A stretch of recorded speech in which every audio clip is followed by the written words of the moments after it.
this is where we're at. My dinner is literally right next to me. I just realised I haven't recorded the video to deal with this result. Why? I was working when the game was on, first of all. So what I caught was like tiny little snippets. What I caught was the final embarrassing result. And what I caught was the aftermath. Really caught the aftermath. How much more time do we give him? Like, genuinely, and I apologise for the smoke blowing. I have a nice little sausage pasta that I made because I barely got to eat today. But genuinely, how much time do we give him? Like, my sausage pasta has more flavour than Potter does, like Potter's football. Like, that's the levels we're on right now, is that Potter's football just seems like there's nothing in it. It seems like I couldn't tell you what we're trying to do. I couldn't even tell you who's meant to be, like, you know, what relationships, what passing relationships we have. Couldn't tell you what the end goal is. I do know what the end goal is, right? Put the ball in the net. This team just can't do it, and they've not been able to do it for what seems like weeks now.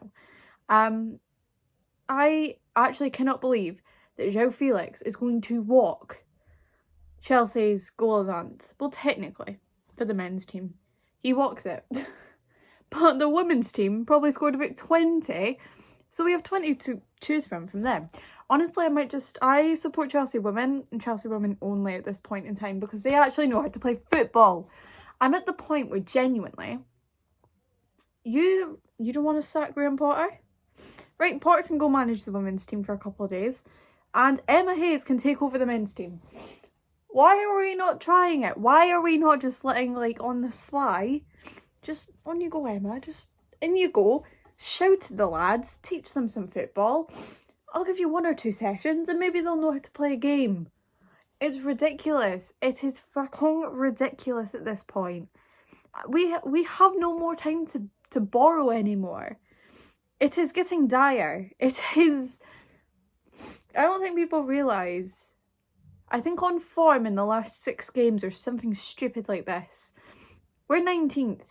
We are physically in relegation form. This is if we had not been so lucky at the start of the season, and we had lost games under Tuchel and at the start of Potter, but we had still picked up points. God forbid we had lost 1 or 2 more games at the start of the season. It would be dire. It would be really, really dire, you know? Had we not gotten lucky, West Ham at home? Yeah, the 3-2 VAR decision, yeah, the classic. Had we not got lucky there? Yeah, that's 2 points taken away. We're down to 28, yeah? That's when you start looking at it and it gets scary. 1 more game, you know? And yeah, you can say, oh, well, Tottenham 2-2, that probably should have... The West Ham one really should have been a draw. It really should have been, right? The West Ham first game should have been a draw. And that takes you down to, what, 28 points? 29 points? You're in the relegation fight at that point. We're lucky and we're not even clear of it. Like, we're really not. We now face Leeds, Dortmund, Leicester, Everton. That's our next 4 games. I don't know who's the 5th. Don't even bother asking me. I only know Everton because I'm fucking going. Yeah, I'm physically taking a 6-hour train. 6 hours of my precious time. This is, to put this into context, right? I'm taking a weekend off to go down to London. I work 2 days out the weekend. 2 days out the weekend for me are usually a closing shift and an opening shift. That's major bank for me, right? I work part-time with uni. You're telling me I'm missing out on precious working hours to go down to London and see these boys lose to Sean Dyche's Everton? Like, because we all know it's coming, right? I prepared myself for that. I know we're losing then. I don't think we're winning against Leeds. Couldn't tell you where the next 3 points... Could not tell you, right, if we're actually going to get past Dortmund. And that's scary. It's not... You hear my brother's laughing? It's not funny. It is not funny. That was very badly timed. Like, fuck you.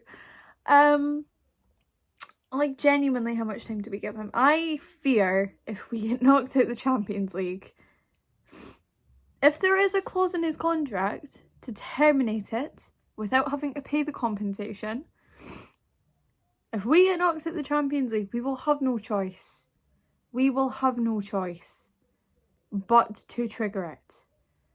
Because, let's face it, we're not in Europe next season. The conversation was done back in December for me. I was like, I'm not seeing Europe. I'm actually more likely to see the Championship than I am to see Europe next season. That still applies for everyone, because we're not fucking winning the Champions League.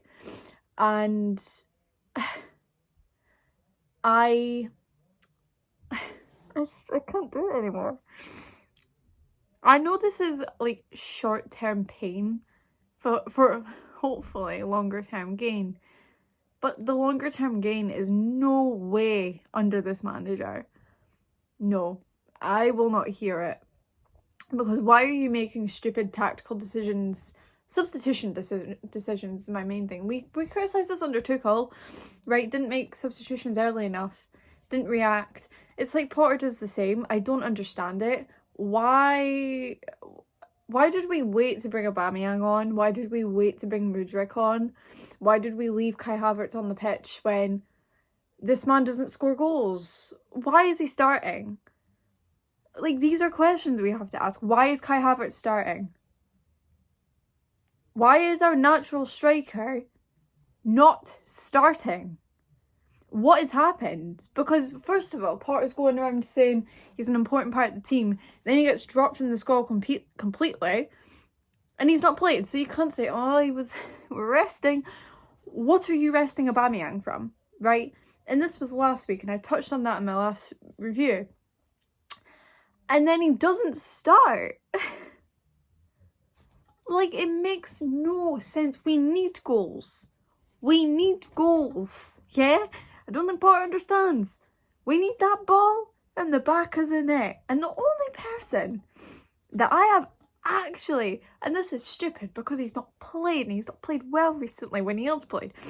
The only person I have any faith on that could actually maybe, if we get a chance, if we somehow put a few passes together without the midfield getting overrun or without someone fucking losing the ball, if we get the ball to Aubameyang, something tells me he might, with a full 90 minutes, might get the ball in the net.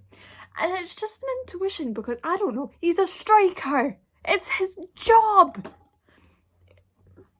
Kai Havertz is not a striker. Can we please, I'm sick of it, stop playing him as a striker.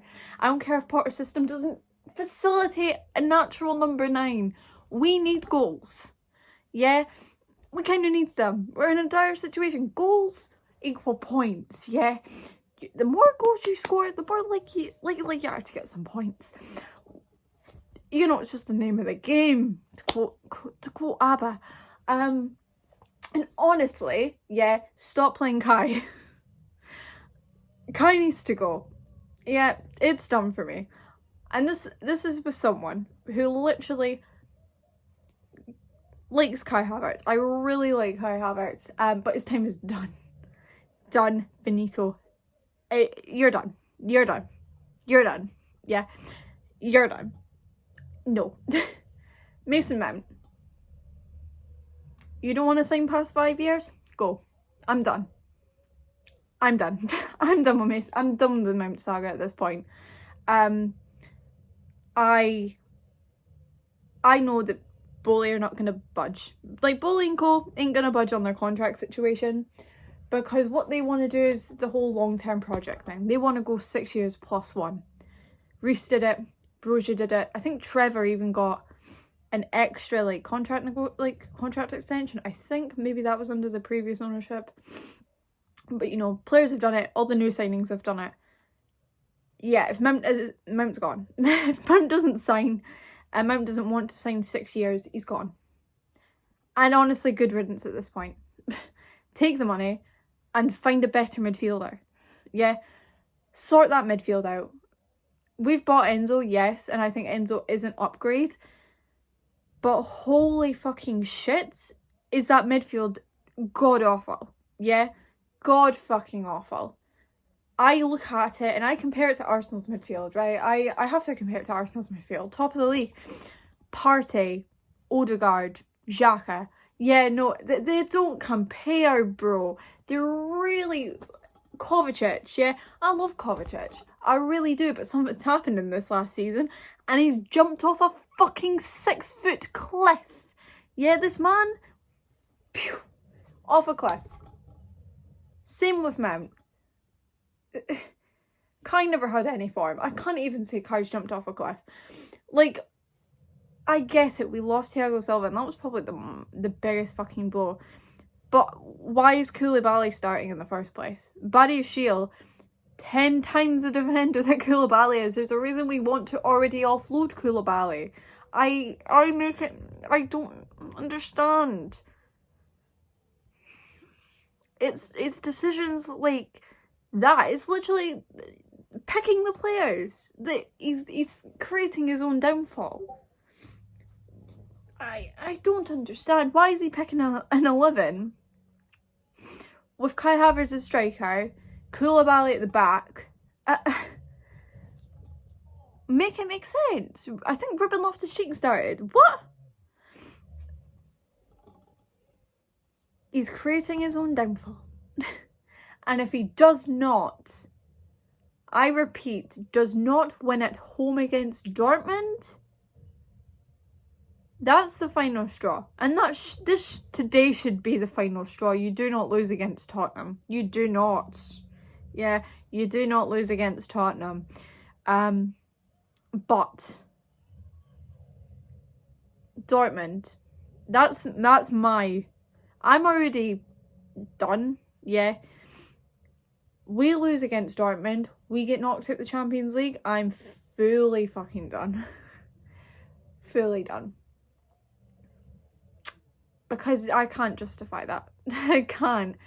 At that point, yeah, Champions League is our only competition. What? The aim in the league? Avoid relegation, yeah. Maybe we should be focusing on the league. Honestly, I do not want to get relegated. Focus on the league, get knocked out the Champions League. Like, that's where we're at. Like, that is where we have been put by this manager. Because, yes, it falls on the players to score, but something's... He's creating his own downfall, like I said. His team selection, his substitutions. You buy a winger, a left winger, for what, 62 million plus all the add-ons. You know, you poached him from Arsenal and you leave him on the bench. I'm speechless. I don't even think a fully fit N'Golo Kante fixes this team. Because N'Golo Kante, I saw the meme and I'm going to recite it. N'Golo Kante walks back into training and goes, what the fuck has happened since I got injured? What the fuck has happened since August? This man has walked into an entirely different team. Entirely. Maybe all this was going to take longer to gel than any of us thought. It just seems ridiculous at this point that even the individual quality just can't shine. I have no words. So what I am going to do is I'm going to eat my sausage, tomato, basil, pasta. And I'm going to think about the good times in life. I would say before I started supporting Chelsea, but my dad made me support this club since birth, so...